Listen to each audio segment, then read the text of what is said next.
Hari ini insya Allah tetap jadwalnya mulai hari ini, tapi untuk mulai besok beda lagi.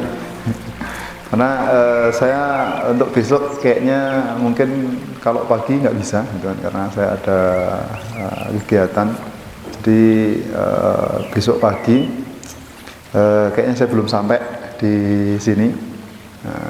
Jadi mungkin kalau saya sampai asar sudah sampai di pondok, insya Allah ntar mungkin kita ganti di sore. Tapi ala kulli hal, alhamdulillah untuk pagi ini kita bisa melanjutkan apa yang sebelumnya kemarin telah kita bahas di kesempatan 2 hari kemarin. Kemarin terakhir itu kita masih membahas pembahasan berkaitan dengan amal-amalan batin ataupun adab-adab batiniyah yang berkaitan dengan tilawatil Quran. Nah, terakhir kemarin kita membahas nomor 6 ya. Oke, nomor 6. Yaitu menghindari hal-hal yang menghalangi pemahaman kita akan Al-Quran. Nah, ini melanjutkan ke 7 insyaallah. Maksudnya kemarin saya untuk yang kesempatan hari ini saya ingin mungkin melanjutkan sesi tanya jawab kemarin. Tapi sebelumnya karena mungkin sebagian masih pada persiapan, kita lanjutkan terlebih dahulu. Ini yang ke-7 berkaitan dengan amal-amal batin. Yang ke-7 yaitu at-takhsis. Disebutkan oleh beliau Imam Al-Ghazali rahimahullah taala. Apa itu takhsis? Makna takhsis di sini itu adalah, jadi ketika kita membaca Al-Qur'an, nah, maka kita seakan-akan merasa bahwa kitalah yang dikhususkan ataupun diajak berbicara oleh Allah Subhanahu wa taala.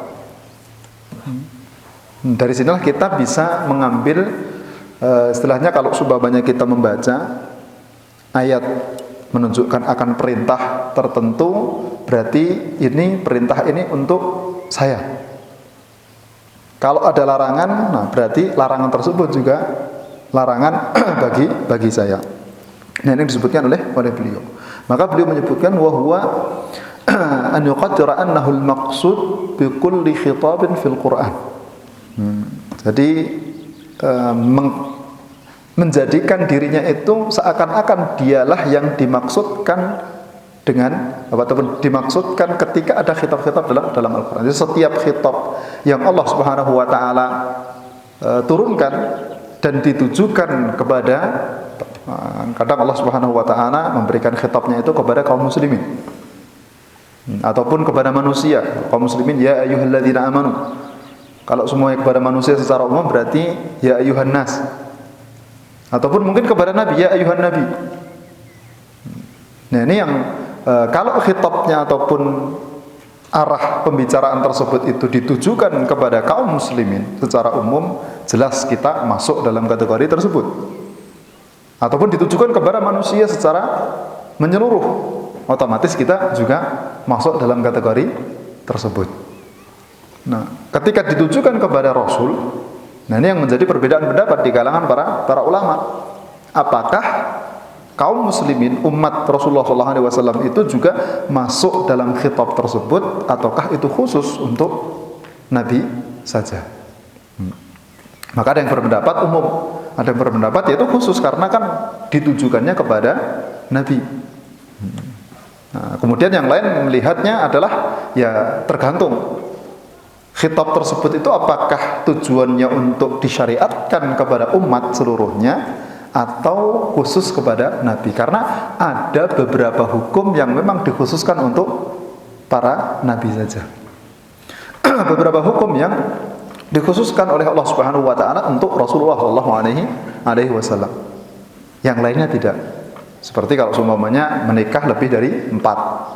Nah, itu kan Allah memberikan keluasaan bagi para lelaki untuk menikahi lebih dari 1. Tapi dengan batasan 4 sebagaimana Allah menyebutkan dalam surat An-Nisa. Cuman Rasulullah SAW dalam prakteknya beliau menikah lebih dari 4. Nah, di sini ini hukum khusus untuk Rasulullah Shallallahu Alaihi Wasallam. Sedangkan untuk umatnya, umat beliau itu dibatasi hanya sampai empat saja. Itu pendapat yang jelas, yang masyhur. Sedangkan pendapat selainnya itu dia tidak, istilahnya bisa dikatakanlah pendapat yang syadz ataupun mungkin jauh dari pendapat kebanyakan para ulama. Ketika Allah memerintahkan fankihu ma taba lakum minan nisa'i masna wa thulatha wa ruba'. Ini kan 2 atau 3 kemudian atau 4. Nah, batasannya itu 4. Silakan menikahi 2 atau 3 atau 4 gitu. Bukan tambah-tambahan 2 tambah 3 kemudian ditambah 4. Karena ada yang berpendapat ini 2, 3 atau 4. Kenapa? Karena Rasulullah istrinya kan 9. Nah, itu totalnya pas. 2 tambah 3 5, kemudian 5 tambah 4 9. Nah, sesuai dengan praktekan Rasulullah SAW. Maka beliau menikah istrinya ketika beliau meninggal itu kan istrinya 9 yang ditinggal oleh beliau. Makanya, nah ini sesuai dengan akhir dari yang dipraktekkan oleh Rasulullah SAW. Maka berarti boleh menikah 9 orang perempuan ketika memang melihatnya adalah jumlah. Tapi kalau seumpamanya hitungannya aslinya, kalau kita kembalikan kepada dalam bahasanya pun kan di sini kan lafadznya au ya,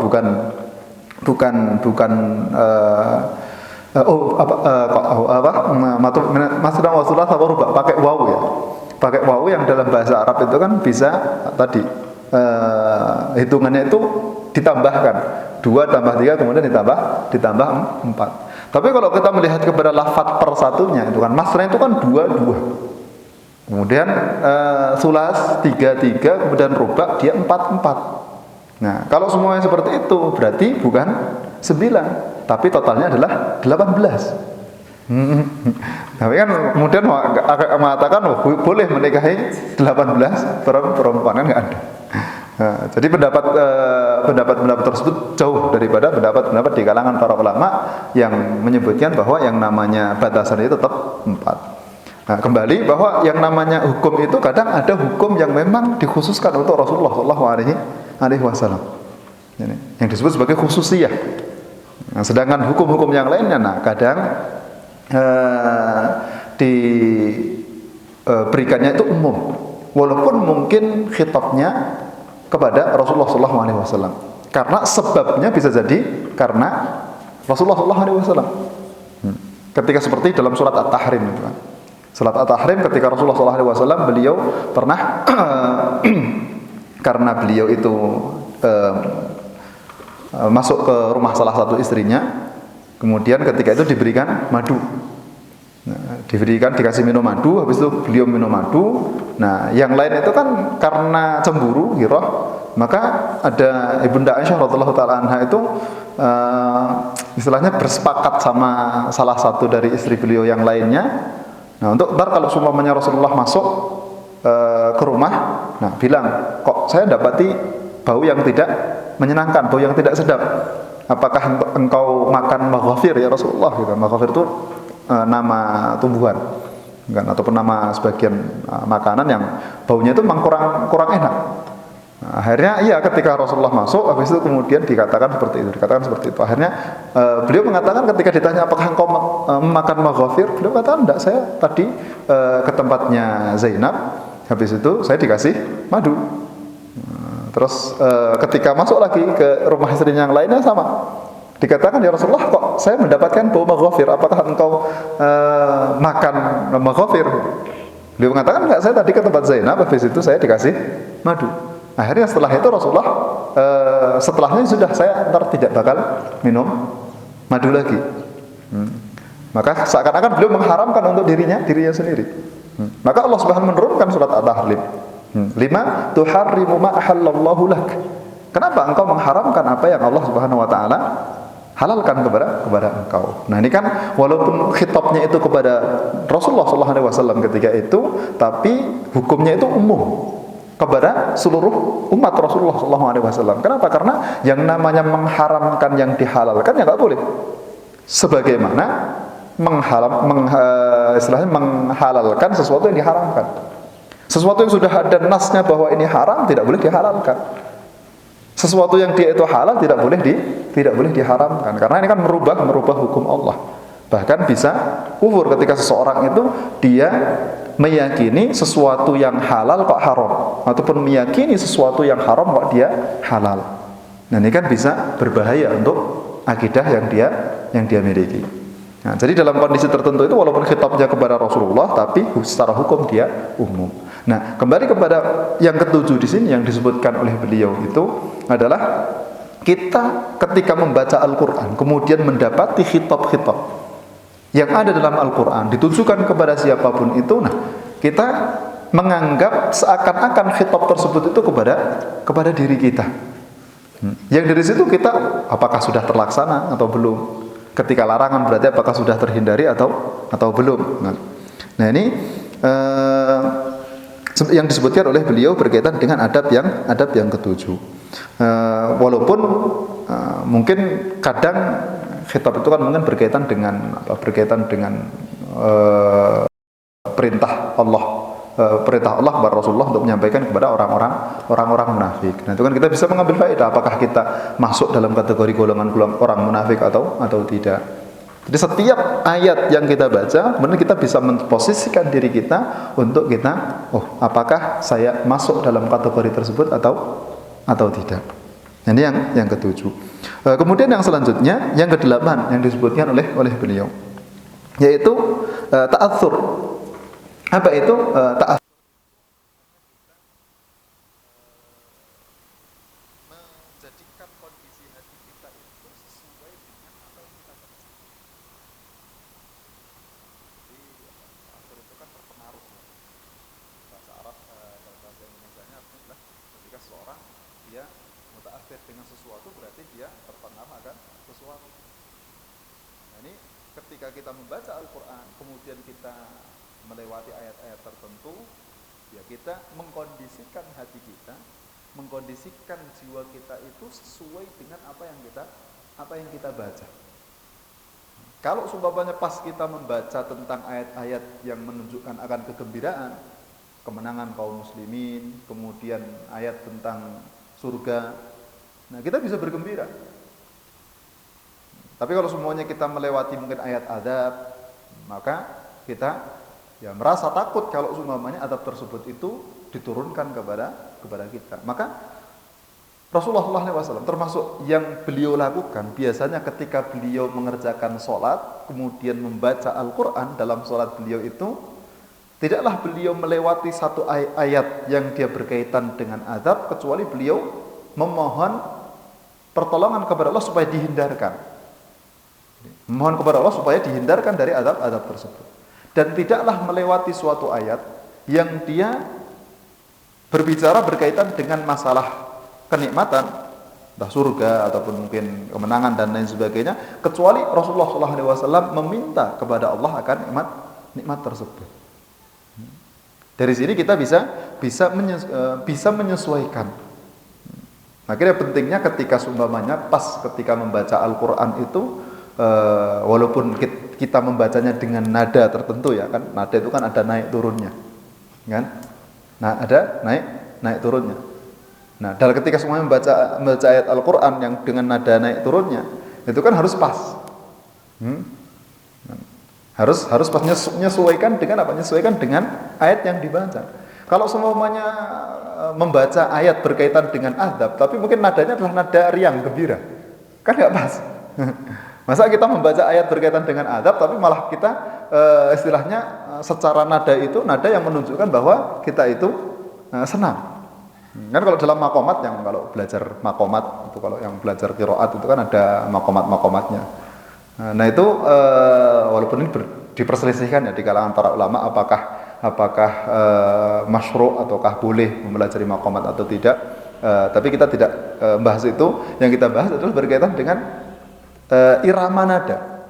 Ketika seumpamanya kita membaca, karena setiap orang ketika membaca Al-Quran pasti ada iramanya, walaupun irama sendiri tidak mengikuti makomat ataupun mungkin tidak mengikuti seorang tertentu. Nah ketika kita membaca ayat Al-Quran yang dia berkaitan dengan azab, nah berarti harusnya secara kondisi hati kita itu kan menyesuaikan apa yang kita baca. Nah, kenapa kok terjadi mungkin kadang ketika ketika membaca itu mungkin tidak pas, ya karena kita seringnya ketika semua membaca ayat Al-Quran kita mungkin tidak memahami ayat tersebut itu, oh ini berbicara tentang apa. Nah ini pentingnya kita memahami ayat-ayat Al-Quran yang kita baca supaya ketika pas kita membaca pun juga kita pas gitu. Pas membaca pun pas, oh ini ayat berkaitan dengan masalah azab, ini berkaitan dengan masalah surga dan neraka, ini berkaitan dengan masalah sifat-sifat orang munafik, ini berkaitan dengan sifat-sifat orang mukmin. Nah, dari situ kita bisa menyesuaikan irama nada yang kita baca itu, menyesuaikan itu. Kalau enggak ya mungkin kita irama datar lah, kalau irama datar aman. Tapi kalau semuanya iramanya naik turun, yang naik turun tinggi rendah, nah, kemudian pas membacanya kok tidak pas, nah itu kan kalau yang memahami ketika pas mendengarnya aneh. Karena yang seharusnya itu nadanya adalah dengan dia khusyuk, kemudian dalam kondisi yang dia itu hatinya itu takut, tapi ternyata dibacanya malah dengan mungkin nada yang tinggi yang menunjukkan akan kegembiraan. Ini kan tidak pas. Tapi kalau semuanya datar sih ya umum, karena menyesuaikan bacaannya dari awal sampai terakhir kan masih istilahnya flat data, ataupun naik turunnya itu kan nggak jauh gitu. Beda kalau semua yang nadanya itu tinggi, naik turunnya itu terlalu jauh. Nah, ini ta'athur. Ini karena ya itulah kondisi para salaf rahimahullah ketika beliau membaca Al-Qur'an itu kan menyesuaikan. Kenapa ketika pas melewati ayat berkaitan dengan azab, maka Rasulullah SAW melewati ayat tertentu seperti yang kemarin kita baca, in tu'adzibhum fa innahum ibaduk. Karena syafaqah, karena rahmatnya Rasulullah SAW. Jadi lembutnya hati beliau ketika beliau membaca ayat tersebut. Ini yang artinya kan kalau semuanya engkau mengadab mereka adalah hamba-hambamu ya Allah. Maka beliau terhenti di ayat tersebut diulang-ulang. Jadi diulang-ulang sampai di akhir sholatnya. Karena beliau merasa sangat istilahnya sangat sayang sekali, ataupun jangan sampai umat beliau itu mendapatkan azab dari Allah Subhanahu wa taala. Maka beliau mengulang-ulang ayat tersebut. Ya Allah, jikalau engkau mengadab mereka itu hamba-Mu. Begitu juga dengan para salaf saleh yang lainnya, ketika melewati satu ayat tertentu kemudian diulang-ulang karena mendapatkan pengaruh yang sangat besar ketika pas melewati ayat-ayat tersebut. Nah, diulang-ulang kemudian betul-betul ditadaburi ayat tersebut. Nah, sampai kadang mungkin ada yang tidak bisa menyelesaikan bacaannya ya karena terhenti di satu ayat tersebut. Nah, ini yang dilakukan oleh para salaf. Maka kita ketika pas membaca ya menyesuaikan kondisi. Dalam kondisi bacaan ya umumnya adalah bacaan ketika kita membaca dengan tadabbur. Membaca pelan-pelan, kemudian sambil merenungi makna dari ayat tersebut, memahami makna ayat tersebut, kemudian ya adab-adab yang kemarin sudah kita bahas. Yang dia adalah berkaitannya dengan qiraatul Quran, yang memang tujuannya bukan untuk kita memperbanyak khatam, bukan. Tapi tujuannya adalah supaya kita bisa mengambil faedah-faedah yang terkandung dalam ayat-ayat tersebut. Nah, ini salah satunya adalah dengan kita menyesuaikan kondisi hati kita sesuai dengan apa yang kita baca. Nah, maka disebutkan oleh beliau ini. Karena ketika semuanya kita melewati beberapa ayat seperti ini misalkan oleh beliau dalam surat Thaha, kan? Ketika kita membaca wa inni la ghaffar, ini sifat Allah Subhanahu wa taala, Ghaffar. Nah, Allah Subhanahu wa taala memiliki sifat Ghaffar. Kita kan senang. Berarti Allah Subhanahu wa taala itu mengampuni dosa-dosa hambanya dan gampang mengampuni dosa hamba-hambanya. Kita mendapatkan dalam hati kita, oh ternyata Allah Subhanahu wa taala itu rahmatnya luas. Tapi nah, sifat ini diikuti dengan diikuti dengan syarat-syarat tertentu. Maka beliau menyebutkan setelahnya Allah memberikan syarat-syaratnya. Apa itu? Liman taba wa amana wa amila salihan tsumma ihtada. Jadi Allah itu betul Maha Pengampun. Tapi bagi siapa? Nah, bagi liman tab. Bagi yang dia bertobat kepada Allah Subhanahu wa taala, wa aman, kemudian dia beriman. Kemudian selanjutnya adalah wa amila shalih. Beramal saleh tsumma ihtada. Jadi sifat Ghaffar Allah Subhanahu wa taala berkaitan dengan syarat-syarat yang disebutkan setelahnya. Sekarang kita bisa melihat kepada kondisi kita, apakah kita masuk sudah memenuhi 4 syarat tersebut. Kita beriman, alhamdulillah masuk beriman seumpama. Kemudian apakah kita sudah bertobat dari dosa-dosa yang kita kerjakan? Kemudian apakah kita sudah beramal soleh, mengerjakan amal-amal soleh? Ataukah kemudian kita ihtada, termasuk bagian dari orang-orang yang bisa mengambil hidayah? Apakah sudah sesuai dengan syarat-syarat tersebut, terpenuhi atau belum? Kalau semuanya belum, nah bisa jadi, gitu kan? Bisa jadi kita belum pantas untuk mendapatkan ampunannya Allah Subhanahu wa taala. Jadi kita dari situlah kita bisa ketika pas membaca, oh berarti saya butuh untuk memantaskan diri supaya bisa masuk dalam kategori orang-orang yang diampuni oleh Allah. Kemudian sama dalam surat Al-Asr, gitu kan? Ada wal asr. Kemudian innal insana lafi khusr. Orang-orang itu dalam kerugian. Kecuali siapa? Kan ada syaratnya. Illal ladzina amanu, orang-orang yang dia beriman. Kemudian setelahnya adalah wa amilus shalihat, beramal soleh. Kemudian wa tawasau bil haqq wa tawasau bis sabr. Jadi ada 4 pengecualiannya. Secara umum kita itu dalam kerugian, kecuali mereka 4 ini. Nah, sekarang apakah kita sudah masuk dalam 4 golongan tersebut atau belum? Apakah kita sudah bisa menjadi orang-orang yang betul-betul beriman? Kemudian apakah kita sudah tadi beramal soleh? Kemudian apakah kita sudah tawasau bil haqq, saling memberikan nasihat dalam kebenaran, kemudian saling memberikan nasihat dalam kesabaran? Kalau semuanya belum masuk, ya berarti kan, nah kita masih berada di posisi ayat yang kedua, masih berada di posisi kerugian. Karena kalau seumpamanya kita sudah terpenuhi syarat-syarat pada diri kita, nah kita masuk ke ayat selanjutnya. Nah, tapi kalau semuanya belum, ya berarti kita masih di posisi ayat yang kedua, masih berada dalam posisi kerugian. Nah ini yang disebutkan oleh beliau beberapa misal. Kemudian misal yang ketiga, disebutkan tiga misal yang disebutkan oleh beliau. Ketika Allah menyebutkan rahmatnya, inna rahmatullahi qaribum minal muhsinin. Nah, rahmat Allah itu dekat. Tapi bagi siapa? Orang-orang yang berbuat ihsan. Jadi rahmat Allah itu dekat, tapi ya khusus kepada orang-orang yang mereka berbuat ihsan.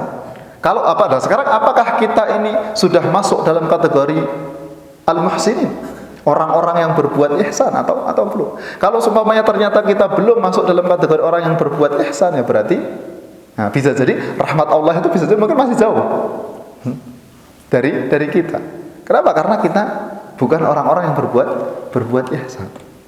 Nah dari situlah kita bisa, saya harus memantaskan diri saya supaya apa? Supaya rahmat Allah itu dekat. Karena rahmat Allah itu luas, dan rahmatnya Allah itu lebih istilahnya lebih luas daripada ataupun melebihi murkanya Allah.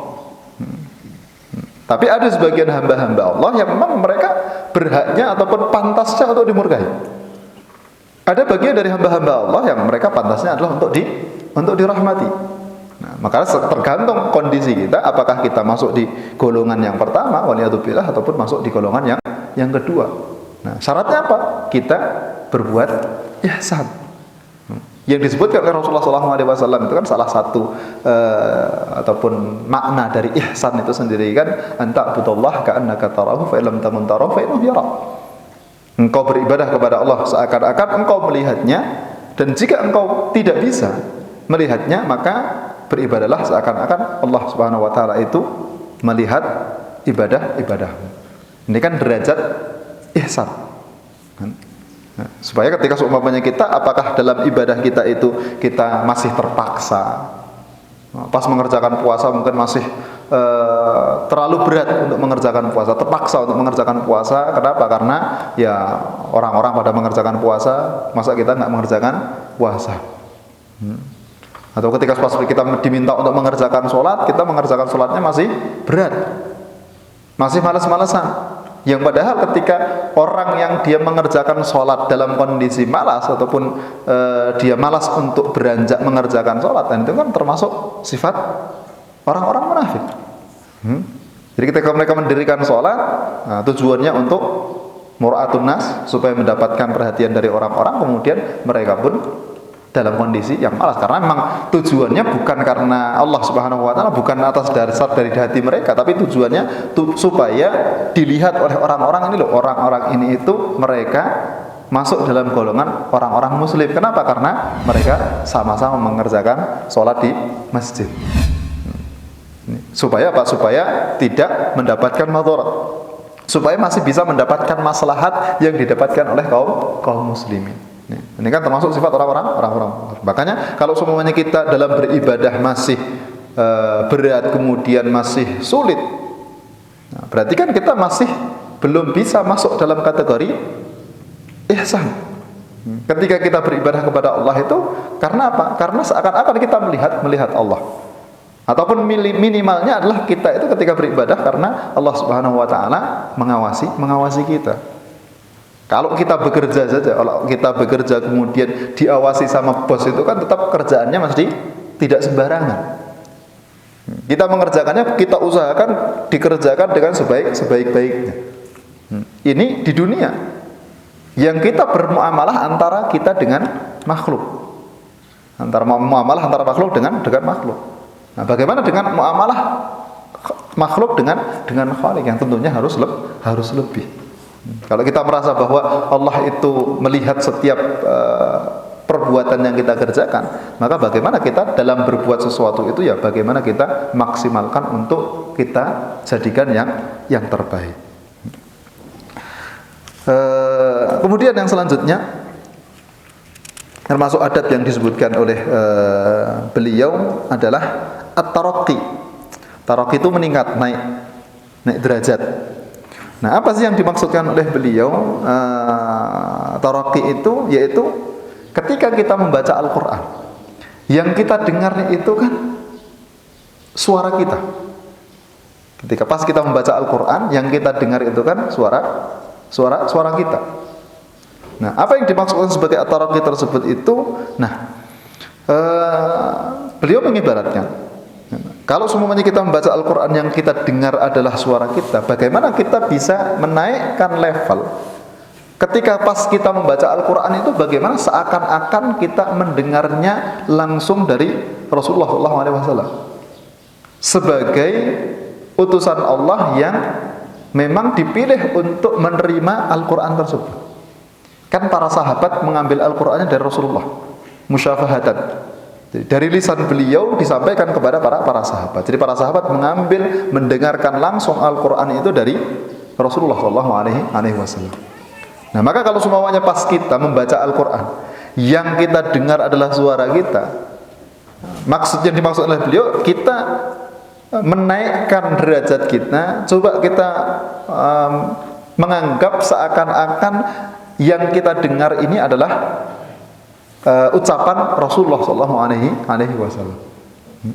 Jadi pas kita membaca Al-Quran, seakan-akan kita tuh mendengarnya dari Rasulullah. Yang akhirnya kan otomatis kita tidak sebagaimana mendengarkan bacaan kita sendiri, tapi bisa mungkin lebih khusyuk lagi, kemudian bisa lebih ta'atsur lagi. Kenapa? Karena kan kita mendengarnya itu langsung dari lisan Rasulullah SAW. Nah, kemudian setelah kalau semuanya menurut beliau ketika semuanya bisa naik kepada level tersebut, nah kemudian dinaikkan tingkatnya, terus dinaikkan. Kalau semuanya Rasulullah mendengar dari malaikat Jibril, maka bagaimana kita naik level lagi sampai seakan-akan ketika kita membaca Al-Quran itu kita seakan-akan mendengarkan Al-Quran yang dibaca oleh Jibril alaihissalam. Jadi seakan-akan yang membacakan Jibril langsung membacakan, malaikat Jibril langsung membacakan kepada kita. Kalau tadi Rasulullah SAW yang membacakan ayat Al-Quran tersebut, nah kemudian dinaikkan lagi sampai kemudian malaikat Jibril. Kalau semuanya bisa kemudian dinaikkan lagi, lebih dinaikkan lagi, seakan-akan apa? Seakan-akan kita mendengar ayat-ayat Al-Quran tersebut itu dari Allah Subhanahu wa Ta'ala. Nah, ini kondisi yang dilakukan oleh para salaf. Maka ada beberapa di kalangan para salafus saleh, ketika beliau mendengarkan bacaan Al-Quran, ada yang pingsan. Ketika semuanya mendengarkan bacaan Al-Quran, berapa banyak yang kemudian langsung terunyuh. Kalau zaman dahulu banyak yang ketika semua pas mendengarkan bacaan Al-Quran, kemudian betul-betul menghayati apa yang didengarkan tersebut, sampai kan pingsan. Ceritanya kan banyak di kalangan para salaf. Maka ada yang ditanya ketika kenapa kok bisa ketika mendengar ayat ini itu kenapa pingsan gitu. Kalau kita kan ketika pas sholat kemudian tiba-tiba jatuh pingsan itu kan karena pusing gitu kan, karena sakit ataupun mungkin karena saking laparnya atau mungkin saking lamanya berdiri sumpamanya. Nah, pingsannya gara-gara itu, bukan karena bacaan imam ketika pas membaca Al-Qur'an, tapi karena hal-hal lain. Nah, kemudian setelah bangun ditanya kenapa kok bisa pingsan. Nah, kemudian dikatakan beliau seakan-akan itu mendengar bacaan Al-Quran itu bacaan yang lain. Jadi bukan seperti bacaan manusia, bukan seperti bacaan orang, tapi betul-betul merasakan ketika pas mendengarkan bacaan Al-Quran tersebut itu merasakan bahwa ini suara yang sangat indah, sangat bagus sekali, sampai kemudian saking mungkin bingungnya seperti apa sampai pingsan jadi. Nah, ini salah satu yang dicontohkan oleh beliau ketika orang-orang yang mereka berusaha untuk menaikkan derajat mereka dari mendengarkan Al-Quran, pertama dari suaranya sendiri, yang terdengar itu seakan-akan suaranya sendiri, kemudian bisa naik lagi seakan-akan yang terdengar adalah suara Rasulullah, kemudian seakan-akan yang terdengar adalah suara malaikat Jibril, sampai kemudian kepada Allah Subhanahu wa Ta'ala. Nah, cuman ya untuk semuanya sampai kepada derajat tersebut ya Allahu a'lam kan. Kalau mungkin zaman sekarang itu seperti apa itu ya kita sendiri, kalau seumpamanya yang namanya pas mendengarkan bacaan Al-Quran ya yang terdengar oleh kita, yang namanya telinga kita, karena hati kita itu masih jauh ya masih sama saja. Oh, ini masih suaranya si A, ini suaranya si B, kemudian ini suaranya si C. Tapi di kalangan para salaf ada beberapa contoh yang menunjukkan akan hal tersebut. Kenapa kok beliau menyebutkan bahwa adab ataupun amalan batin yang kesembilan adalah bagaimana kita bisa meningkatkan pendengaran kita itu ketika pas mendengarkan Al-Quran, jangan sampai pendengaran kita itu sama. Jadi harus bisa lebih jeli lagi. Apalagi kalau seumpamanya kita merasakan bahwa ketika mendengarkan lagu kok malah lebih terasa lebih nyaman daripada kita mendengarkan Al-Quran. Nah, ini berarti bermasalah. Karena ada ketika dibacakan Al-Quran merasa terganggu. Ketika dibacakan Al-Quran merasa terganggu. Beda kalau seumpamanya mungkin posisi konser ataupun mungkin posisi lagu. Kadang ada yang tetangganya nyetel Al-Quran mungkin agak keras umpamanya, sampai terdengar ke tetangganya, tapi mungkin tetangganya merasa terganggu dengan bacaan Al-Quran tersebut. Padahal mungkin dia bisa jadi setiap harinya nyetel, entah nyetel dangdut ataupun nyetel lagu yang sampai suaranya menggelegar sampai mana dan tidak merasa terganggu. Ya hatinya masih tenang-tenang saja. Nah, kalau seperti ini kan berarti kan ini jelas sudah berbalik kondisinya. Maka jangan sampai kalau seumpamanya kok hati kita itu ataupun telinga kita ketika pas mendengar Al-Quran cepat bosen, tapi pas mendengarkan lagu bisa berjam-jam. Nah, ini berarti telinganya butuh untuk diservis. Ada yang error gitu telinganya. Karena seharusnya kalau seumpamanya kita itu meyakini bahwa ini adalah kalamullah, kita tidak bakal terputus, tidak bakal terhenti dari pengen mendengarkan lantunan Al-Quran. Jadi ketika mendengarkan lantunan Al-Quran itu yang diinginkan adalah terus pengen mendengarkan. Apalagi itu berkaitan dengan membacanya, seperti yang diriwayatkan dari Sayyidina Utsman. Kalau seumpamanya hati kita itu bersih, hati kita itu tidak dikotori dengan maksiat, maka tentulah kita itu tidak bakal puas membaca Al-Quran. Ya, tapi karena banyaknya kotoran yang ada pada hati kita, akhirnya ketika semuanya kita mendengarkan bacaan Al-Quran, mungkin cepat bosan. Ketika semuanya membaca Al-Quran juga tidak kuat lama semuanya. Nah, ini kan bisa jadi karena hal-hal tersebut. Nah, ini yang disebutkan oleh beliau untuk adab yang ke-9. Kemudian yang terakhir yaitu adab yang ke-10. Yaitu adab yang ke-10 disebutkan oleh beliau adalah at-tabarri. Tabari itu berlepas diri. Berlepas diri. Apa sih yang dimaksud oleh beliau berlepas diri? Ini adalah berlepas diri dari daya dan kekuatan yang dia miliki. Jadi berlepas diri dari daya dan kekuatan yang dia miliki. Nah, ketika seumpamanya dia membaca ayat-ayat yang berkaitan dengan orang-orang soleh, Allah menyebutkan tentang orang-orang soleh, maka dia berlepas diri. Mana berlepas diri adalah, saya itu belum masuk dalam kategori orang-orang soleh.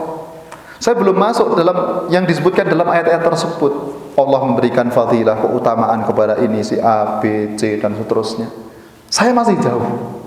Jadi kita tidak merasa bahwa kita bagian dari orang-orang tersebut. Jadi kita masih jauh, masih butuh proses supaya kita bisa mencapai orang-orang yang mereka disebutkan dalam ayat-ayat Al-Quran. Begitu juga sebaliknya. Kalau seumpamanya pas kita membaca tentang ayat-ayat yang berkaitan dengan sifat-sifat orang munafik, nah kita tidak aman, tidak merasa aman bahwa kita terbebas dari sifat-sifat tersebut. Bisa jadi justru itulah ataupun ayat itu ditujukan kepada kita, kemudian kita memang berada di ayat-ayat tersebut. Ayat-ayat menyebutkan tentang sifat-sifat orang-orang munafik kayak tadi, ketika mengerjakan sholat itu cuman tujuannya untuk supaya orang melihat kita. Oh, ini sholatnya rajin, tidak pernah ghaib semuanya. Nah, atau ketika semuanya pas mengerjakan sholat kita malas, ataupun mungkin hati kita itu masih mungkin ada rasa sombong ketika kita membaca tentang sifat-sifat yang Allah sebutkan tentang iblis. Ketika Allah mengeluarkan iblis dari surganya Allah, bisa jadi bahwa kita masih masuk dalam kategori tersebut.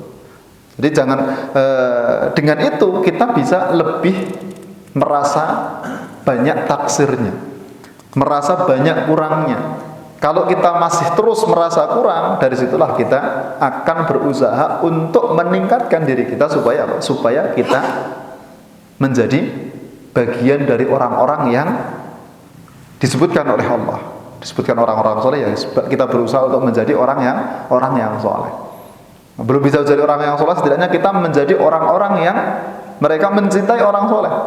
Kalau belum bisa menjadi orang-orang yang mencintai orang soleh, setidaknya kita tidak membenci orang-orang yang soleh. Sampai terus kita usahakan, dan semoga Allah memasukkan kita dalam golongan orang-orang yang soleh. Jadi setiap kita membaca ayat, dilihat, ternyata saya masih jauh, masih butuh proses yang panjang. Saya butuh untuk meningkatkan himmah, semangat untuk beribadahnya, semangat untuk taqarrub kepada Allah Subhanahu wa ta'ala-nya. Semuanya ditingkatkan supaya bisa masuk dalam kategori mereka-mereka yang disebutkan oleh Allah. Nah, ini 10 adab ataupun 10 amalan yang beliau sebutkan ketika semuanya kita membaca Al-Quran. Nah, yang dengan adab-adab tersebut, kalau semuanya kita bisa merealisasikan ke 10 hal tadi itu, nah insya Allah sebagaimana dalam muqaddimah, kita bisa mengambil faedah dari Al-Quran itu semaksimal mungkin, dan bisa menjadikan Al-Quran itu mau untuk merubah diri kita supaya kita bisa berpribadi dengan pribadi Al-Quran ataupun dengan akhlak Al-Quran, sebagaimana yang terjadi pada Rasulullah SAW. Wa innaka la'ala khuluqin azim, itu Allah menyebutkan Rasulullah itu berbudi pekerti tinggi, berbudi pekerti mulia. Dan disebutkan dalam hadis Ibunda Aisyah bahwa akhlak Rasulullah adalah akhlak Al-Quran. Kemudian diturunkan kepada siapa? Diturunkan kepada para sahabat. Para sahabat mereka berakhlak dengan akhlak, maka tidak bisa mendapati orang-orang selain dari para nabi, selain dari para nabi yang mereka memiliki hati yang betul-betul bersih, yaitu kecuali para sahabat. Maka kenapa kok Allah memilih para sahabat untuk menemani perjuangan Rasulullah, tidak lain dan tidak bukan? Kenapa? Karena bersihnya hati mereka. Bersihnya hati mereka dari apa? Dari hawa nafsu yang terus menyuruh kita untuk berbuat. Bukan berarti beliau-beliau tidak memiliki hawa nafsu, bukan. Tapi Allah memberikan karomah, memberikan kemuliaan kepada para sahabat-sahabat tersebut yang akhirnya hati-hati mereka itu betul-betul bersih. Maka telah disebutkan oleh sahabat Ibnu Mas'ud radhiyallahu taala anhu, kenapa kok Allah memilih para sahabat? Ya karena Allah melihat kepada hati seluruh makhluk yang ada di alam semesta, kemudian didapati bahwa hati yang paling bersih dan paling jernih itu adalah hatinya Rasulullah SAW. Maka dijadikanlah beliau sebagai asyraful anbiya, sayyidul mursalin, sebagai nabi yang paling mulia, rasul yang paling agung. Kemudian para nabi, kemudian dipilih para sahabat. Karena Allah lebih tahu berkaitan dengan amalan hamba-hambanya. Nah, dipilihlah para sahabat yang menemani perjuangan Rasulullah SAW. Nah, bagaimana imtithal ataupun ketika para sahabat menjalankan setiap perintah. Rasulullah SAW suatu ketika pas sholat kemudian beliau melepaskan sendal. Apa yang dilakukan oleh para sahabat? Langsung dilepas sendal semuanya. Tidak tahu kenapa kok Rasulullah melepas sendal, tapi yang penting Rasulullah itu melepas sendal, maka langsung dilepas. Tidak pernah tanya, kenapa kok setelah sholat mungkin tanya, ya Rasulullah tadi kok pakai sendal gitu kan. Jadi masih dipakai sendalnya, toh dari awal juga kita sholatnya pakai sendal, masih dipakai sendalnya, Rasulullah pakai sendal. Jadi yang terpikirkan dalam jiwa mereka, dalam diri mereka, ketika Rasulullah melepaskan sendal, maka langsung dilepas sendal. Ini menunjukkan akan kebersihan hati. Yang ada dalam hati mereka adalah imtithal, menjalankan apa yang dilakukan oleh Rasulullah SAW. Maka ketika ada perintah Allah memerintahkan untuk khamr itu diharamkan, langsung para sahabat kemudian membuka botol-botol khamr itu, kemudian langsung dituangkan di jalan-jalan. Padahal yang namanya khamr itu adalah sesuatu yang sudah mendarah daging di kalangan para sahabat sebelum diturunkannya keharaman khamr, itu sudah mendarah daging. Setiap majelis-majelis pasti ada khamr. Itu sesuatu yang wajib. Hidangan yang wajib dalam setiap majelis itu harus ada yang namanya khamr. Tapi kemudian Allah menurunkan ayat pengharaman khamr, walaupun dengan tadarruj, dengan berangsur-angsur. Tapi ketika sudah diputus terakhirnya Allah mengharamkan khamr, yang ada di kalangan para sahabat lah sami'na wa ata'na. Bahkan ketika Allah kan menyebutkan setiap apa yang ada dalam hati itu kan dihitung sebagai dosa. Kalau kita berbuat sesuatu dalam hati kita berbuat dosa, ya pokoknya ya ada hitungan dosanya. Nah, ini kan sesuatu yang sangat memberatkan. Bagaimana kalau kita dibebankan dengan beban tersebut? Nah, bisa jadi kita tidak mampu, karena namanya jiwa itu bagaimana dia terus mendorong untuk berbuat hal-hal yang tidak baik. Nah, itu menjadi sebuah hitungan dosa tersendiri ketika itu.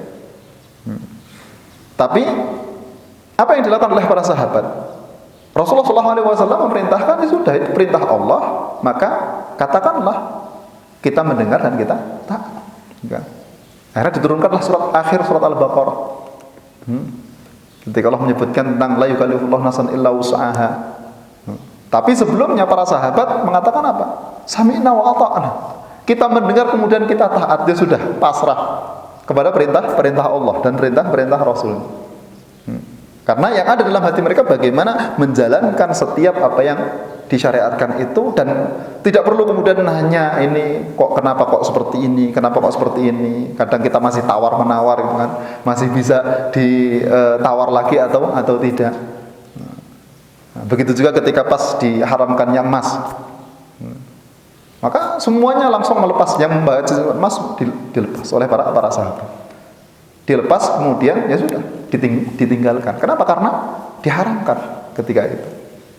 Inilah bersihnya hati-hati para sahabat yang diturunkan dari Rasulullah SAW. Rasulullah mengajarkan kepada para sahabat dengan kebersihan dan kejernihan hati mereka.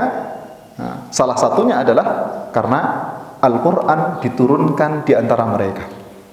Al-Quran diturunkan kepada Rasulullah, kemudian dibacakan kepada mereka, yang akhirnya kemudian Al-Quran membentuk pribadi-pribadi beliau untuk menjadi pribadi-pribadi yang sangat mulia, pribadi-pribadi yang sangat agung, yang akhirnya kemudian dengan jasa beliau Islam itu bisa tersebar sampai kemana-mana, yang akhirnya kemudian disegani oleh musuh-musuh Islam, Romawi, kemudian Persia. Sebelum ditaklukkan oleh kaum muslimin, mereka pun segan dengan kondisi kaum muslimin ketika dipegang kepemimpinan itu oleh para sahabat, para khulafa ar-rasyidin.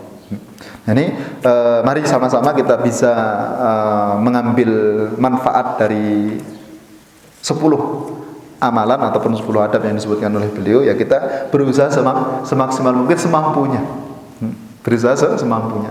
Karena kalau kita mau mengikuti generasi-generasi yang dulu, wah kita jauh. Tertinggalnya masih sangat jauh sekali.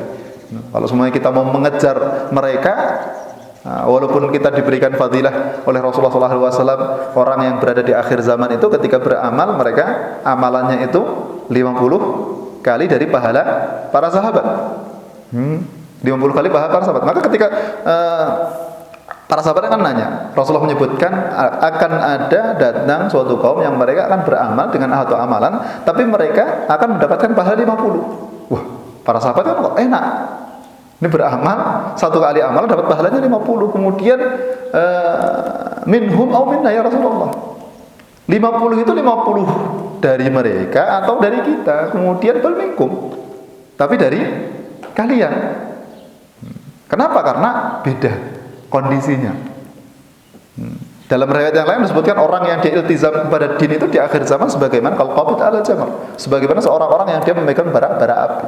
Namanya orang ketika memegang bara api ya enggak bisa bertahan. Orang kena percikan mungkin namanya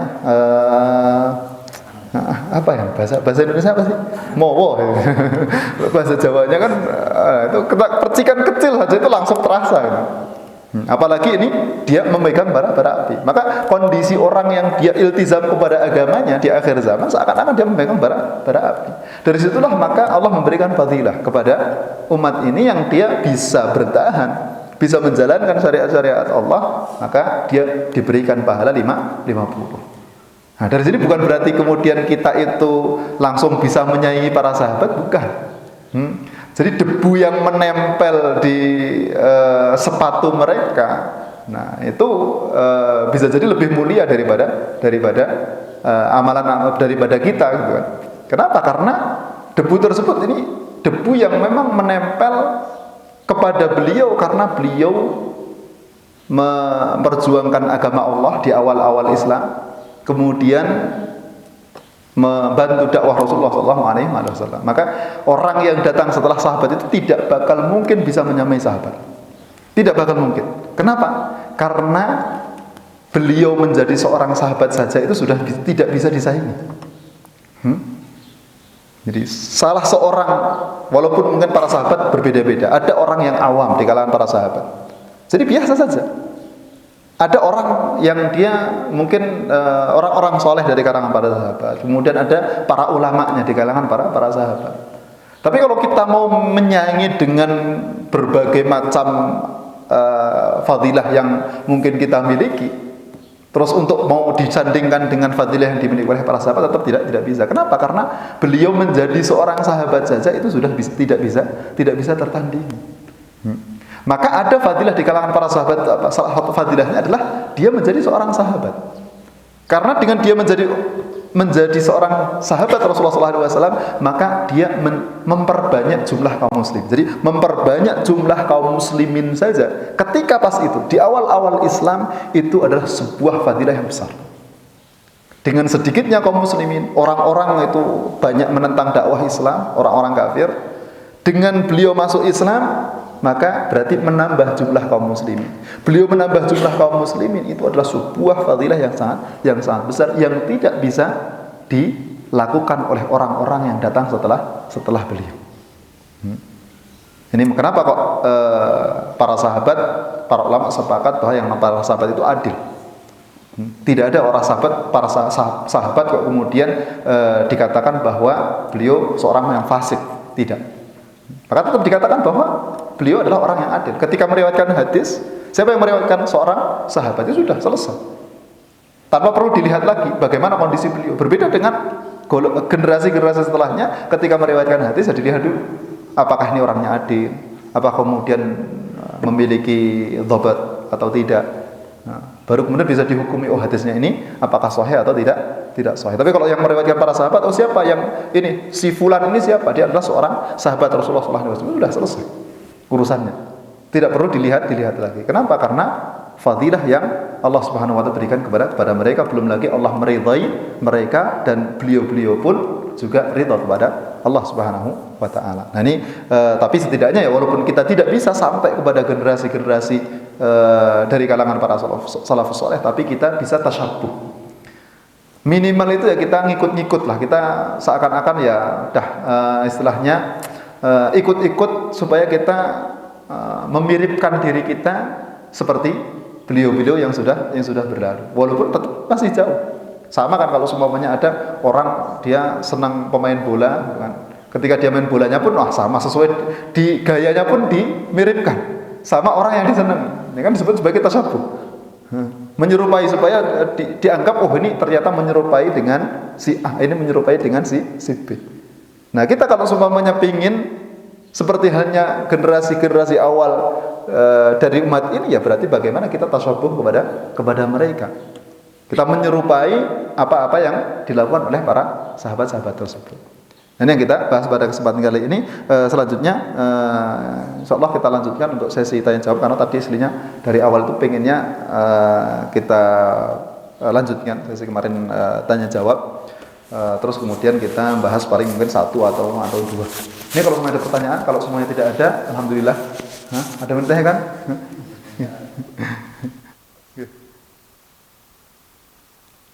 Ya, assalamualaikum warahmatullahi wabarakatuh. Mau bertanya Ustaz, yang pertama adab hati untuk Quran itu kan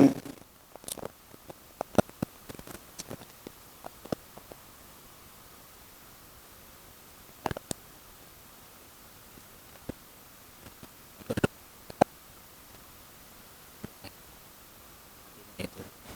Tapi kita hanya menyebutkan Robbana Atina.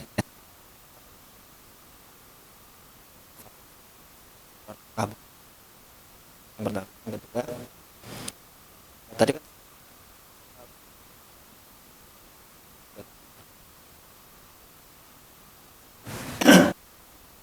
saya pribadi ya itu betah Ustadz, tapi lama-lama ngantuk. Saya pernah mengkonfirmasi ke teman-teman itu ternyata merasakan hal yang sama begitu, sampai ada sebuah anekdot gitu,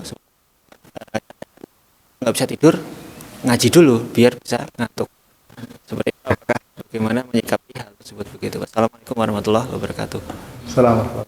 Ya, yang pertama berkaitan dengan setelah membaca Al-Fatihah ya, kemudian kita jadi membaca ayat yang Rabbana Atina atau mungkin ayat yang lain ya berarti ya. Ada satu ayat kadang nggak langsung Robbananya. Iya.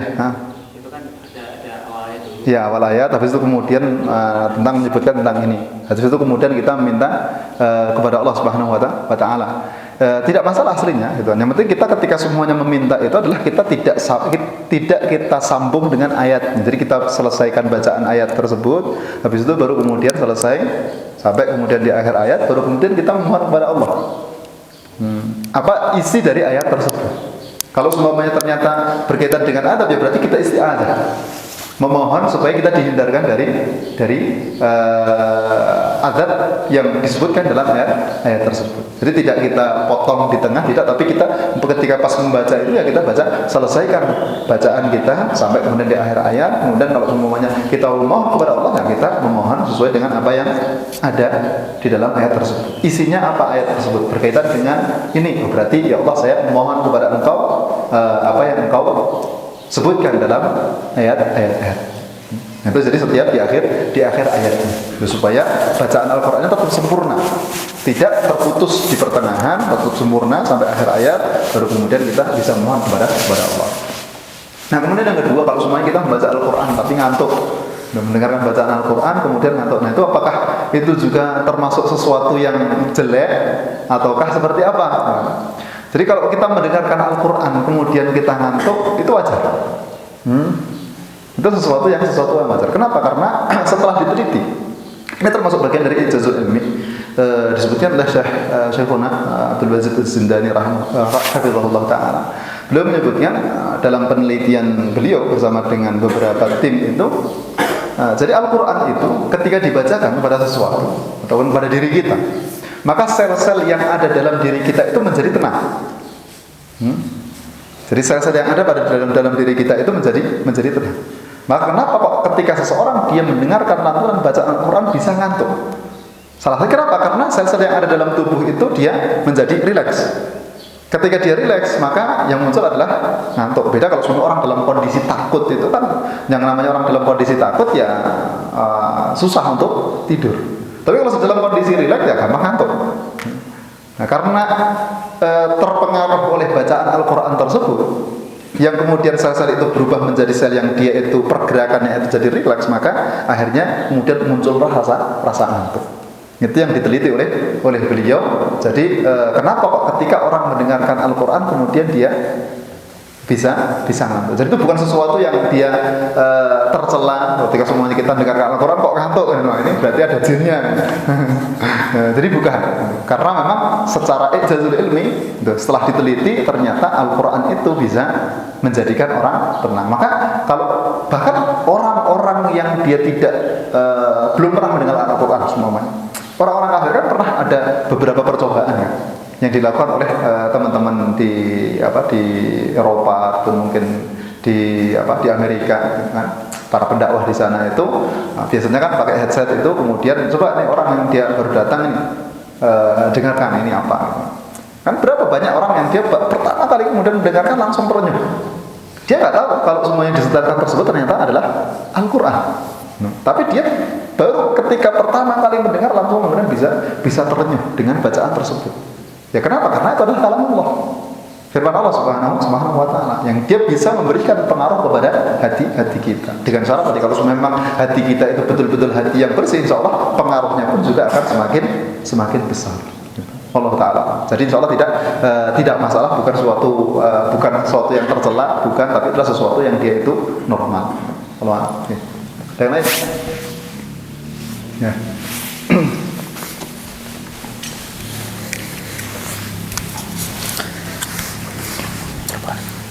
Gitu. Ini langsung saja Ustaz. Tadi nyambung pertanyaan yang tadi. Berarti enggak tanya sih. Ini apa kesimpulannya? Jadi misal imam, ceritanya imam baca yang itu, wa minhum may yaqulu rabbana atina fid dunya hasanah, itu sampai akhir. Nah, terus setelah sampai akhir berarti boleh untuk membaca cuma rabbana tok, itu boleh. Imam membaca Rabbana atina. Rabbana kan pertamanya kan wa minhum may yaqulu rabbana. Nah, tapi kalau sudah sampai akhir terus imam mengulangi lagi dari Rabbana tok, itu berarti boleh kayak gitu. Jadi untuk imam bukan untuk diulangi dengan Rabbananya. Bukan diulangi dengan Rabbananya, tapi memohon itu kan tidak harus dengan lafaz Rabbana atina. Memohon kepada Allah Subhanahu wa taala kan bisa Allahumma inni as'aluka. Bisa. Berarti lafadznya diganti menjadi doa, bukan ya. Lafadz di. Jadi dengan lafadz Al-Quran pun boleh, gitu kan. Tapi kan ketika semuanya pas membaca tersebut, ketika semuanya posisi, ketika dia menjadi imam, ketika pas posisi menjadi imam, nah lebih baik untuk ketika pas membaca Al-Quran berjalannya langsung. Kenapa? Supaya tidak mengganggu makmum. Karena ini imam kok ngulang-ngulang di ayat ini, cuma kemudian diulang kadang ini apa lupa gitu kan. Yang belakangnya bener kan terus. Dikiranya lupa. Tapi kalau semuanya kita pas mungkin sholat sendiri, kemudian kita ingin mentadabburi ayat tersebut, itu tidak masalah. Dengan lafaz apapun tidak masalah. Kita mengucapkan Rabbana, kita mengulangi Rabbana atina fid dunya hasanah, itu tidak masalah. Ataupun mungkin Allahumma inni as'aluka apa mungkin yang ada dalam ayat tersebut, tidak masalah. Jadi tidak terkhusus pada lafaz tertentu. Berkaitan dengan permintaan kita ketika pas kita membaca ayat tentang rahmat, kemudian kita memohon rahmatnya Allah. Nah, itu tidak istilahnya terkhusus untuk harus dengan Rabbana atina ataupun yang lainnya, tidak masalah. Yang penting adalah kita lafaz yang kita ucapkan adalah menunjukkan akan permohonan kita kepada Allah supaya diberikan akan hal tersebut. Kalau semuanya tadi membaca Rabbana atina fid dunya hasanah wa fil akhirati hasanah wa qina adzabannar, kemudian kita ulangi Rabbana atina fid dunya hasanah, tidak masalah juga. Ini boleh-boleh saja. Tapi untuk ayat yang lain, nah itu juga harus menyesuaikan dengan apa yang dibaca. Terus yang kedua, termasukkah membaca Al-Quran dengan batin? Kan kadang ada orang yang membaca cuma ya batin, cuma dari dalam membaca dalam hati. Ya ini mungkin untuk membaca dalam hati itu tidak masuk dalam kategori bacaan. Jadi kapan kita disebut membaca itu kalau seumpamanya kita melafalkan. Kita melafalkan. Minimalnya menurut ulama Malikiyah adalah kita menggerakkan lisan. Menggerakkan lisan dan mulut. Itu minimalnya. Itu menurut ulama Malikiyah. Tapi kalau menurut jumhur, kebanyakan para ulama, dari ulama mungkin Hanafiyah, kemudian Syafi'iyah, kemudian juga Hanabilah, menyatakan ya kita akan dianggap membaca kalau seumpamanya kita memperdengarkan diri sendiri. Jadi minimal. Kalau ini perbedaannya, kalau di Malikiyah itu kita membaca dengan tanpa mengeluarkan suara itu disebut bacaan sir. Kalau ada suaranya berarti jahar. Itu menurut ulama Malikiyah. Kemudian kalau menurut jumhur, sir itu minimalnya kita memperdengarkan diri sendiri. Jaharnya ya kalau semuanya kita memperdengarkan orang mungkin yang di sekitar kita. Ini perbedaan. Maka kalau semua kita membaca dalam hati, berarti tidak bisa dianggap sebagai membaca. Nah dari sinilah kalau semuanya kita, ini tidak hanya untuk Al-Quran saja, seluruh bacaan. Seperti kita mengerjakan sholat, termasuk bagian dari rukun sholat adalah membaca Al-Fatihah. Kalau semuanya kita membacanya dalam hati, berarti kita belum membaca Al-Fatihah. Berarti ada rukun yang belum terkerjakan dalam sholat kita. Nah, syaratnya adalah kita ya harus membaca Al-Fatihah. Dengan apa? Menurut jumhur ya dengan minimalnya memperdengarkan diri sendiri. Makna memperdengarkan diri sendiri itu kalau semuanya kita membaca dalam kondisi tenang, tidak ada yang mengganggu, itu kita bisa dengar. Beda kalau seumpamanya kita membaca di tempat yang ramai, kemudian kita membaca tapi kita tidak mendengar. Nah itu beda. Tapi makna memperdengarkan diri sendiri itu yang minimalnya adalah kita ketika semua pas membaca dalam kondisi tenang, sepi, itu kita bisa mendengar suara kita. Itu menurut jumhur para ulama. Maka untuk bacaan dalam hati tidak dihitung sebagai bacaan. Makanya kalau kayak semuanya seorang perempuan yang dalam kondisi haid, menurut para ulama tidak boleh membaca Al-Quran. Tapi kalau semuanya dia membaca Al-Qurannya dalam hati, berarti tidak masalah. Kenapa? Karena tidak disebut membaca. Jadi membaca baru disebut membaca ketika tadi minimalnya kita menggerakkan lisan ataupun memperdengarkan diri kita sendiri. Kalau semuanya menurut pendapat kebanyakan para ulama. Maka kalau kita membaca Al-Quran, kemudian kita membacanya ya cuma kita baca dalam hati saja di batin, apakah mendapatkan pahala atau tidak, maka secara bacaan tidak mendapatkan pahala. Ini disebutkan oleh para ulama. Jadi secara bacaan kita tidak mendapatkan bacaan pahala dari bacaan kita kepada Al-Quran. Tapi kalau semuanya kita membaca sambil melihat, kemudian kita menghayati, nah kita bisa mendapatkan pahala dari itu tadi, ta'ammul. Jadi memperhatikan ataupun kemudian menghayati Al-Quran yang ada di hadapan kita. Tapi secara pahala bacaan tidak masuk. Kenapa? Karena kita tidak membaca. Jadi belum disebut sebagai membaca. Wallahu a'lam. Ya. Terus ketiga, berapa tadi? Tiga. Sama atau tidak hukum yang membaca dengan yang memperdengarkan? Kayak misal tadi ya, semuanya lah dari yang pertama apa? Yang fokus, terus habis itu ta'asur dan seterusnya. Nah, itu sama atau tidak? Ya. Nah kalau semuanya yang dia memperdengarkan bacaan Al-Quran dengan orang yang membaca Al-Quran, maka banyak para ulama menyebutkan sama pahalanya.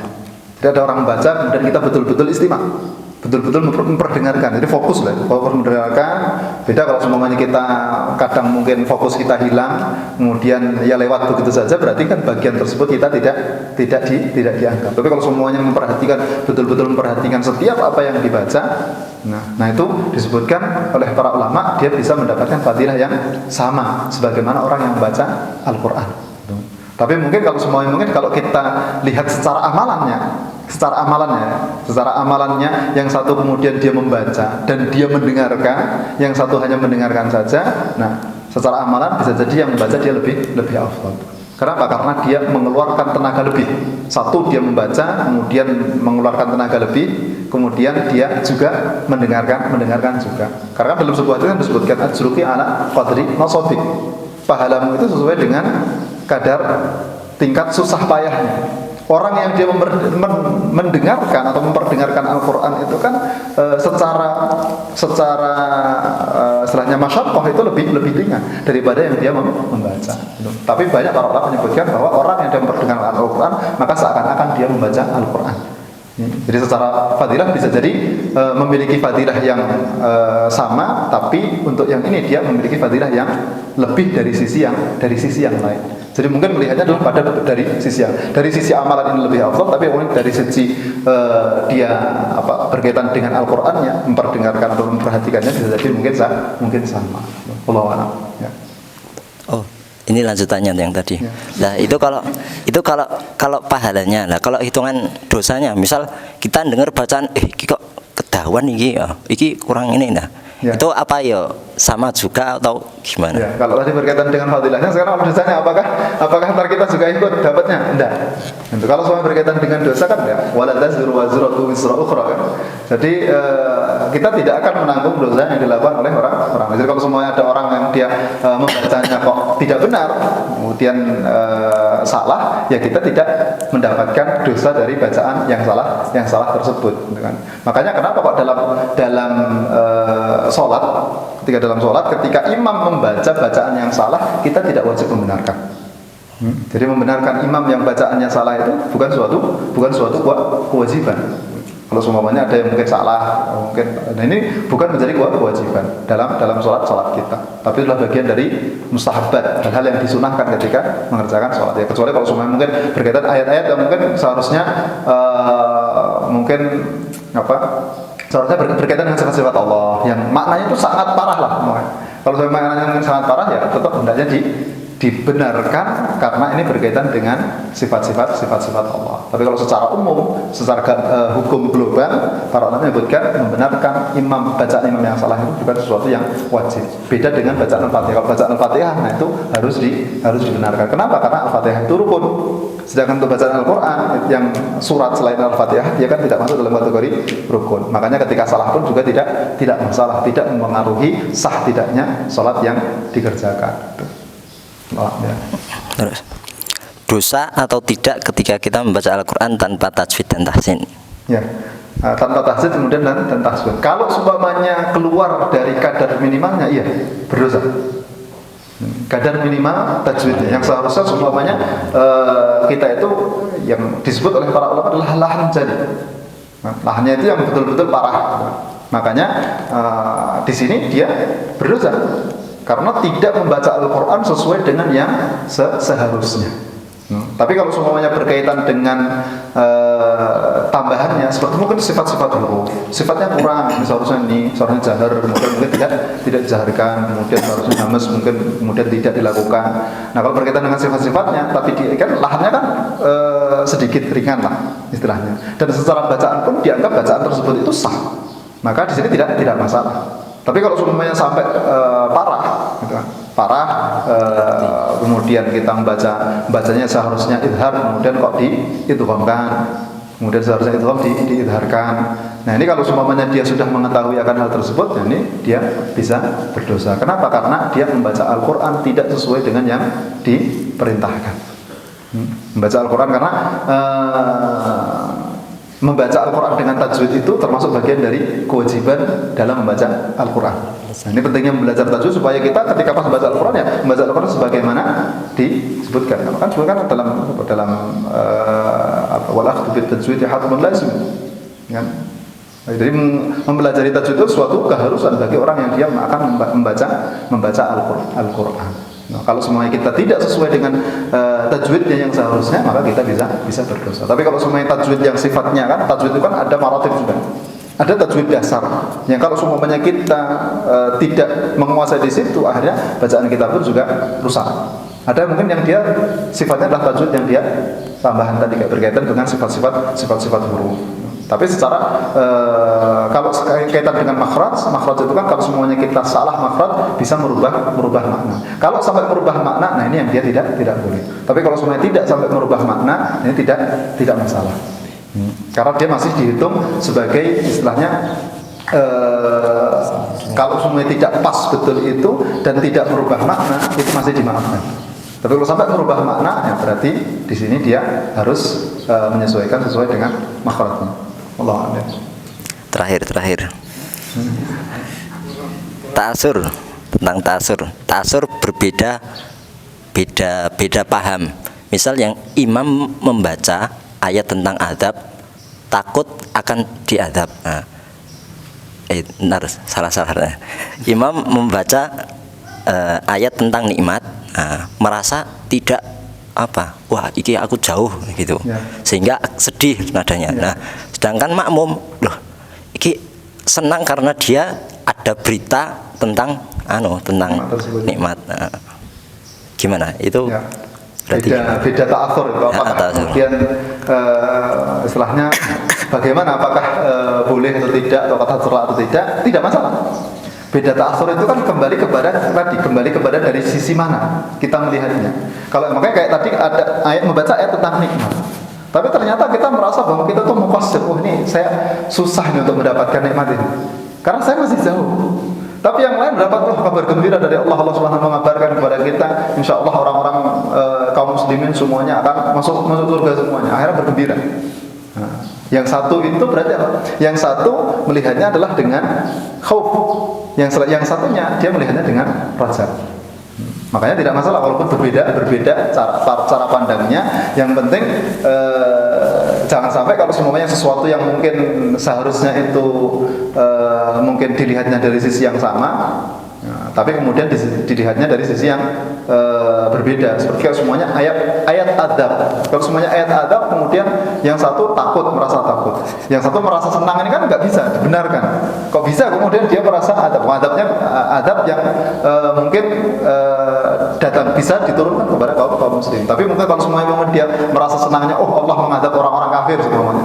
Nah itu mungkin bisa senang dari situ karena ini adab diturunkan kepada orang-orang kafir. Tapi walaupun yang seharusnya tetap kita kalau semuanya mendengar lafaz-lafaz ataupun masalah adab buat orang-orang kafir itu akan di sisi lain kita akan lebih bisa merasakan betul-betul nikmat Allah kalau semuanya kita melihatnya adalah dengan syafaqah.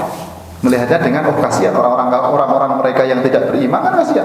Karena kadang kita melihat orang yang berada di sekeliling kita, mereka orang-orang baik, tapi ternyata mereka tidak beriman. Kan kasihan.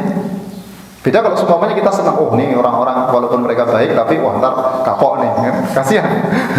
Jadi melihatnya dari beda sisi, yang satu itu nyukurke,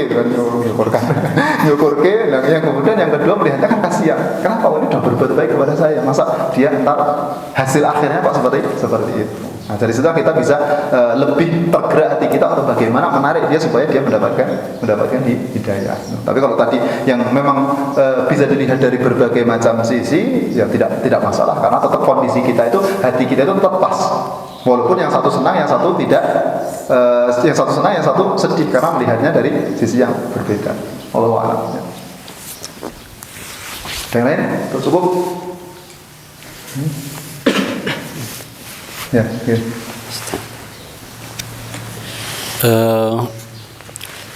Ini ya saya lihat pengalaman saya untuk mengenai hudrul qalb, untuk kiat-kiat menghadirkan hati ya.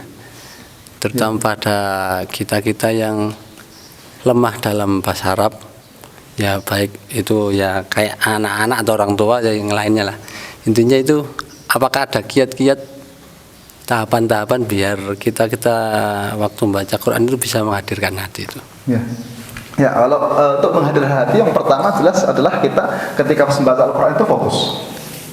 Jadi supaya ketika kita membaca Al-Quran itu fokus, kayak yang di beberapa adab yang awal kemarin itu, ta'zim kepada kalamullah, kemudian ta'zim kepada mutakalim.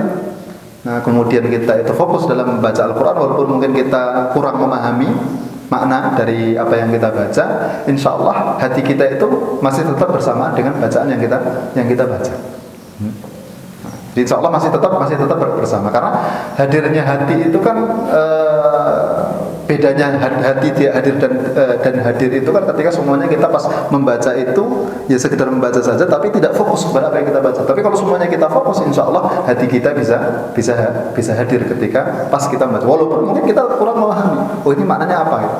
Ketika kita pas melewati bacaan, kemudian kita tergambarkan dalam ataupun terlewatkan di pikiran kita, oh ini maknanya apa, berarti kan hati kita hadir. Karena kalau hati kita nggak hadir ya lewat-lewat saja. Mana yang paham, kemudian mana yang enggak ya nggak tahu, pokoknya lewat gitu. Berarti kan hati kita tidak hadir. Tapi kalau semua hati kita hadir, oh ini tahu. Yang semua yang sini ternyata tidak tahu maknanya. Berarti kan hati kita masih bersama dengan bacaan yang kita baca. Karena kita masih berusaha untuk memahami apa yang kita baca. Yang jelas kalau semuanya kita pertama betul-betul mengagungkan Al-Quran, dari adab yang pertama ta'zim, kemudian setelahnya adalah kita fokus dalam membaca Al-Quran. Nah, insya Allah hati kita akan hadir dalam membaca Al-Quran tersebut. Jadi dan diusahakan untuk ketika pas membaca itu kita membacanya tidak dalam kondisi yang mungkin tidak dalam kondisi yang ganggu. Kan kadang ketika kita membaca Al-Quran kemudian sampai kita ada orang ngobrol. Kita baca Al-Quran tapi bisa jadi mungkin kita ya membaca tapi sambil mendengarkan. Nah, berarti kan hati kita tidak secara penuh hadir dalam bacaan yang kita baca. Akan bisa penuh ketika kita bisa membaca tidak ada yang istilahnya mengganggu bacaan kita. Walaupun mungkin dalam kondisi yang ramai. Walaupun dalam kondisi yang ramai, tapi kita bisa fokus untuk membaca melihat apa yang kita baca. Insya Allah hati kita bisa hadir ketika pas kita membaca Al-Quran tersebut. Walaupun mungkin posisinya ramai, karena kan ramainya kan ramai beda-beda. Ramai sama-sama membaca Al-Quran ataupun ramai yang lain tidak kita perhatikan. Beda kalau sebenarnya ramainya ada sesuatu tertentu, ada info tertentu apa, kemudian ini baca, kemudian kita sambil mendengarkan. Ya berarti kan kita hadirnya setengah-setengah, kadang hadir, kadang hadirnya mendengarkan apa yang dibicarakan dan seterusnya. Wallahu a'lam. Ya.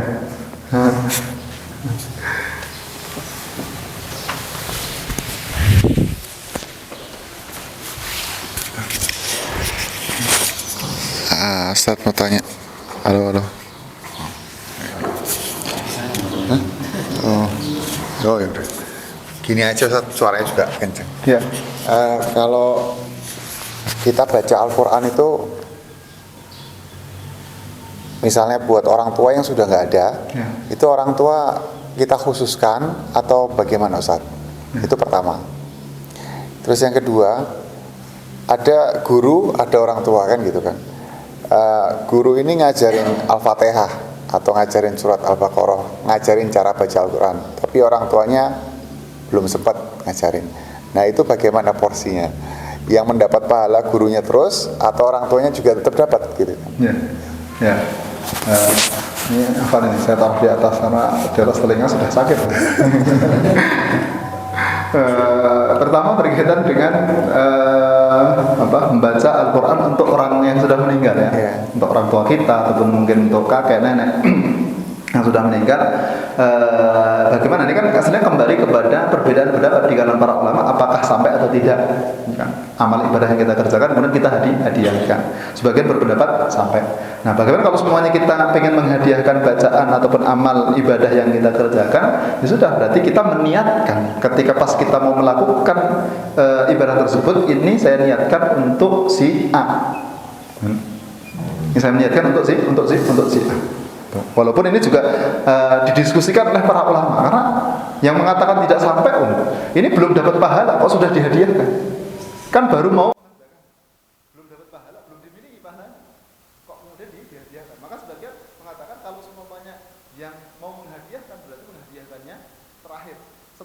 Anda semuanya, ya Allah saya hadiahkan ini bacaan saya dari surat ini sampai surat ini, pahalanya saya hadiahkan kepada si A. Kenapa? Karena kan sudah terbaca. Nah, pahalanya sudah insya Allah sudah dituliskan. Tapi aslinya yang berkaitan dengan ibadah itu mau pendapat kedua ataupun pendapat yang pertama, aslinya berkaitan dengan ibadah. Ibadah itu kan niatnya kan di awal. Maka walaupun kita belum melakukan ibadah tersebut, tapi kita meniatkan untuk dari awal ibadah tadi itu diperuntukkan untuk orang tertentu, dan itu tidak masalah. Maka sebenarnya kalau mau menghadiahkan suatu amalan tertentu ya bisa niatnya di awal, bisa niatnya di akhir. Bahkan yang banyak dilakukan adalah ketika menghadiahkan sesuatu niatnya itu di awal. Meniatkan di awal. Kenapa? Karena innamal a'malu binniyat. Amalan itu kan sesuai dengan niatnya. Nah, kalau semuanya kita melakukan ibadah tertentu, niatnya untuk siapa? Untuk siapa? Nah, untuk Allah ya, berarti ntar ibadah yang akan dikerjakan itu adalah untuk Allah Subhanahu wa taala. Kalau niatnya untuk makhluk ya berarti kan ntar tidak sah.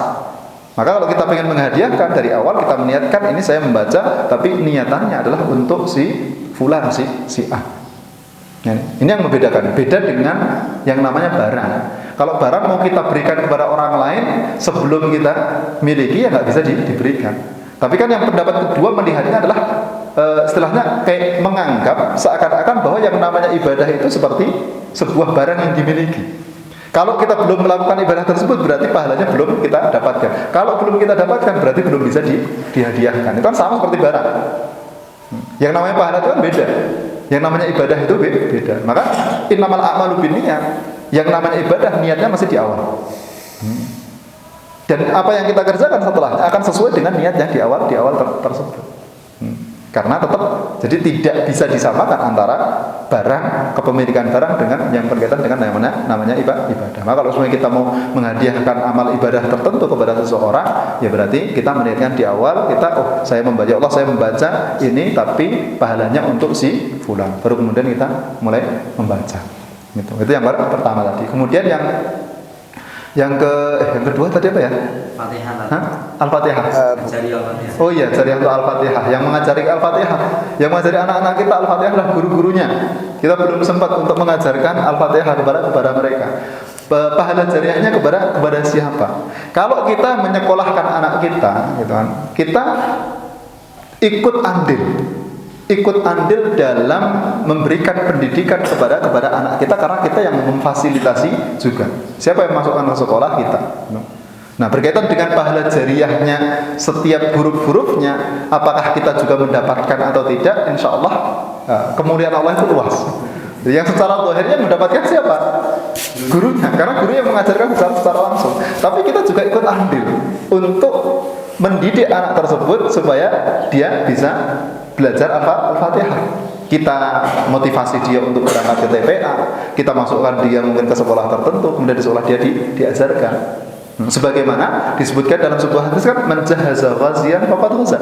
Barang siapa yang dia menyiapkan bekal untuk orang yang berperang, maka Rasulullah menyebutkan faqad ghaza, maka dia telah berperang. Ini kan menyiapkan orang yang berperang. Jadi kenapa kok dia bisa berperang? Karena yang menyiapkan bekalnya adalah si A itu tadi, yang dia tidak berperang. Tapi gara-gara dia menyiapkan bekalnya, akhirnya ini dia bisa berperang. Maka Rasulullah mengatakan bahwa ini itu seakan-akan dia sudah berperang.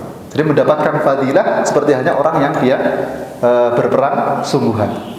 Maka kalau semuanya kita sebagai orang tua mungkin belum sempat, kemudian kita membiayai anak-anak kita untuk kita masukkan ke lembaga tahfidz ataupun mungkin diajari ilmu-ilmu syar'i yang akan bermanfaat bagi dia di dunia dan di akhiratnya. Nah, insya Allah pun kita juga mendapatkan bagian dari pahalanya. Jadi insya Allah nggak diborong semuanya sama gurunya, nggak, insya Allah orang tua pun juga akan mendapatkan pahala. Dan justru anak itu kan dia amal soleh orang tuanya. Karena ketika kita memiliki anak, kemudian anak tersebut adalah anak yang soleh, kemudian dia beribadah kepada Allah, maka pada hakikatnya anak tersebut itu termasuk usaha kita. Maka para ulama ketika mentafsirkan walaisa lil insani illa ma sa'a, gitu kan? Dan tidak bagi seseorang itu ya kecuali apa yang dia usahakan. Nah, termasuk yang diusahakan oleh seseorang adalah anak dia. Kenapa? Karena kan anak ini kan istilahnya keturunannya dia, dihasilkan oleh dia.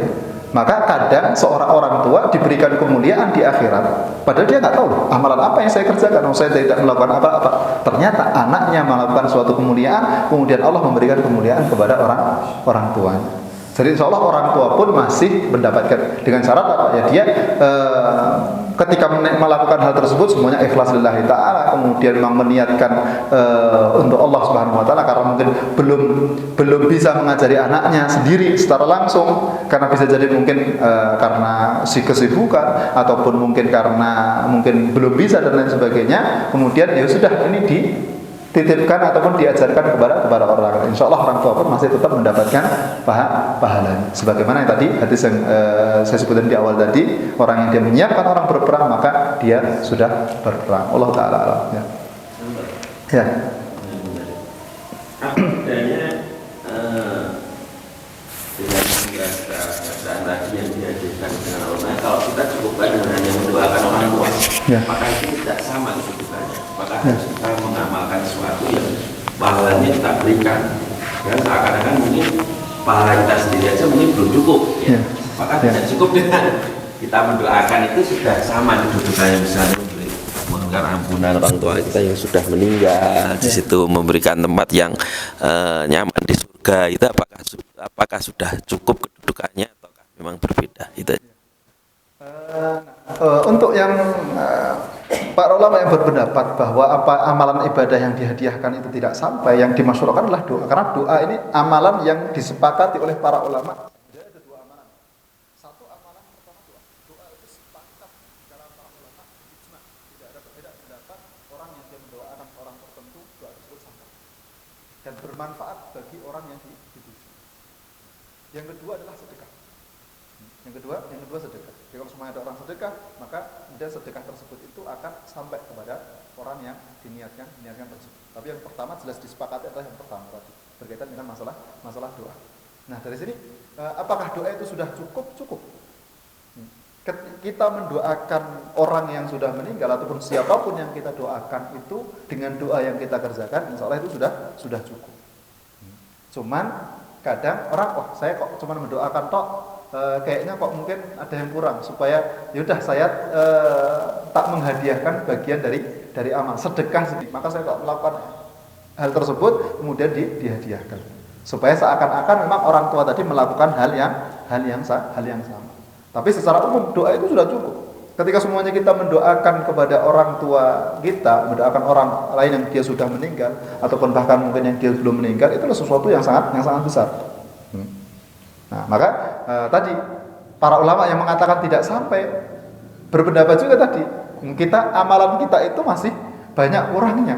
Kita masih butuh kepada amalan-amalan kita. Kenapa harus kita hadiahkan kepada orang lain? Ini yang berpendapat amalan itu tidak sampai. Atau bahkan mungkin yang berpendapat sampai, tapi ya daripada diberikan kepada orang lain, yang mending untuk diri kita sendiri. Karena kita nggak tahu amalan yang sudah diterima itu yang mana saja, gitu kan. Maka ada yang pakai logikanya adalah ya sudah, mending buat diri sendiri. Tapi yang lain yang melihatnya bahwa orang tua saya masih kurang di sini, maka saya hadiahkan amalan-amalan tersebut. Tapi secara umum berkaitan dengan doa itu cukup. Kalau semuanya kita mendoakan orang tua kita yang dulu mungkin kurang di sisi ini, kemudian kita doakan supaya Allah memberikan tempat yang baik, kemudian supaya diampuni dosa-dosanya, kemudian diberikan kemuliaan dan terusnya, itu sampai dan insya Allah diijabah oleh Allah Subhanahu Wa Taala. Karena tujuan kita memberikan pahala tertentu kan supaya orang tua kita juga naik derajatnya. Tujuan kita memberikan pahala mungkin bisa jadi ketika amalannya mungkin segini, karena kita memberikan pahala akhirnya kemudian naik derajatnya. Nah, kalau semuanya kita mau mendoakan ya kita doakan untuk dinaikkan derajatnya. Kalau tadi dinaikkan derajatnya berkaitan dengan amalannya, dari sisi amalan dinaikkan derajatnya, yang doa itu kita meminta kepada Allah supaya dinaikkan derajatnya walaupun dia belum pernah melakukan hal tersebut. Dan tidak masalah, karena yang namanya kita berdoa kepada Allah Subhanahu wa taala akan memberi atau tidak. Tapi yang jelas Allah berjanji bahwa doa-doa yang dipanjatkan oleh hamba-hambanya pasti akan diijabahi oleh Allah Subhanahu wa taala. Jadi insya Allah berkaitan dengan doa itu dia sudah cukup kalau semuanya kita tidak menghadiahkan pahala apapun kepada orang yang sudah meninggal. Tapi kalau semuanya mau menghadiahkan, ini juga bisa dan boleh menurut sebagian ulama. Seperti yang diriwayatkan oleh Imam Ahmad, pendapat yang masyhur diriwayatkan dari beliau. Imam Ahmad menyatakan bahwa orang yang menghadiahkan pahala itu dia sampai pahalanya. Dikiaskan kepada beberapa amalan-amalan yang sudah ada. Seperti ada orang meninggal, ya Rasulullah, ibu saya itu meninggal tiba-tiba, kalau semuanya beliau mungkin mengucapkan sesuatu, bisa jadi pengen umrah, bisa jadi pengen haji, bisa jadi pengen sedekah. Dan setiap kali ditanya mesti Rasulullah jawabnya iya. Setiap ditanya Rasulullah menjawabnya iya. Maka dari situ kemudian berarti kalaupun ditanya amalan yang lain, maka Rasulullah juga akan menjawabnya iya. Tapi kalau yang lain mengatakan enggak, kita mencukupkan pada hal-hal yang dia ada nasnya saja. Yang ada nasnya umrah, haji, sedekah itu ada nasnya, dibolehkan oleh Rasulullah. Selainnya berarti tidak bisa dikiaskan. Kenapa? Ini kan berkaitan dengan masalah amal ibadah. Jadi tidak bisa dikiaskan. Walaupun berkaitan dengan kias dalam ibadah apakah boleh atau tidak itu kan diperselisihkan di kalangan para ulama, juga di kalangan ahli usul gitu kan. Jadi kalau kita mau mendoakan, insya Allah cukup dengan doa kita, karena tadi sama naik derajat dengan amalan yang dihadiahkan atau naik derajat dengan doa kita sama. Allahu a'lam. Ya. Cukup ya. Insya Allah kita lanjutkan di kesempatan yang akan datang. Kita cukupkan sekian. Jazakumullahu khairan. Subhanakallahumma wa bihamdika, asyhadu an la ilaha illa anta, astaghfiruka wa atubu ilaik. Assalamualaikum warahmatullahi wabarakatuh.